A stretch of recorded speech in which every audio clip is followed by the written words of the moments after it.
नमस्कार मित्रांनो, MSTCT aspirant चॅनलमध्ये तुमचं स्वागत आहे.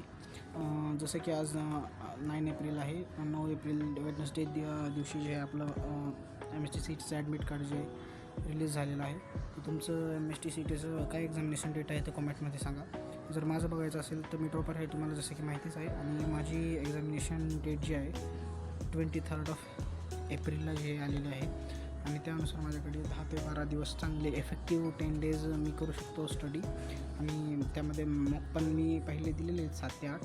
आता आणखीन मला 6-7 मॉक द्यायचे आहेत. त्यासाठी मी प्लॅनिंग करणार आहे. तुम्हाला जर तुमच्यासाठी प्लॅनिंग बनवून हवं असेल तर तुम्ही कॉमेंट करा. मी तुम्हाला 5 डेज व 10 डेजचं plan, last 5 days strategy, 10 days strategy देईन.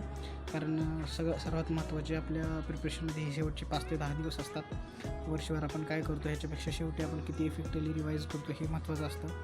आणि बऱ्याच मुलांना मला कॉमेंट्समध्ये किंवा बऱ्याच जणांचे असे प्रश्न असतात की लास्ट आपण 95-99चा विचार न करता की मिनिमम आपण 90% जो सेफ स्कोअर आहे तो आपण कसं काय करू शकतो अचीव. तर हे बघा, तुम्ही सिम्पल डोक्यात जास्त तणाव न आणता, लोड न घेता तुम्ही सिम्पली जे फिजिक्समध्ये बघा, तुम्हाला 94 मार्क्स जर आणायचे असतील, 94 marks is equal to 90+%. Okay, 90+% is easily achievable. जर तुम्ही थोडं पण वर्षभर काही पुस्तक उघडलं असेल तरी. कारण ह्याच्यामध्ये सुद्धा इथे 23, इथे 29, इथे 42 मार्क लागतात फक्त. आणि यामध्ये सुद्धा तुम्हाला जे तुक्के बसतात त्याच्यात हे प्लस तुक्का आहे. याच्यामध्ये तुम्हाला 90पैकी तुम्हाला स्वतःला फक्त 70 किंवा 60, म्हणजे 60 ते 70 मार्क्स तुम्हाला स्वतःला आणायचे. 20 ते 25 मार्क्स म्हणजे 25 मार्क्स मिनिमम तुमचे तुक्का बसतात. कारण प्रोबॅबिलिटी आपण शिकलेलो आहोत. आणि प्रोबॅबिलिटीमध्ये आपल्याला माहिती आहे की कसं काय प्रोबॅबिलिटी आपण काढू शकतो. 1/4 जी प्रोबॅबिलिटी आहे ते होत असते.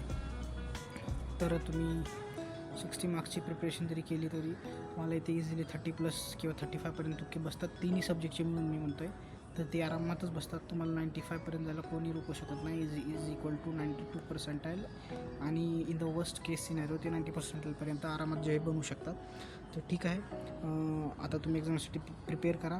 कारण खूप कमी टाईम आता राहिलेला आहे. आणि आय होप की तुम्ही केला असेल अभ्यास आणि मॉक टेस्ट वगैरे देत राहा. कारण मॉक टेस्ट दिल्यानंतर आपला जो स्ट्रेस कमी होतो. आणि मॉक टेस्टमुळेच जे आपण आपलं लेवल चेक करू शकतो, कुठे कमी आपलं चुकतं आहे, आपण कुठे कमी पडतो हे चेक करू शकतो. तुम्ही नक्कीच मॉक टेस्ट द्या. 4-5 किंवा 2-3 मॉक टेस्ट दिलं तरी खूप होईल. त्याला ॲनालाइज करा आणि इतकं करून तुम्ही इझिली 90+% आणू शकता. आय होप तुम्हाला व्हिडिओ आवडला असेल. तुम्ही व्हिडिओला लाईक करू शकता, शेअर करू शकता, सबस्क्राईब करू शकता. आणि लास्ट 5-10 डेज जे तुम्ही प्रिपरेशन जे तुमची इंटरॅक्टेशन करू शकता.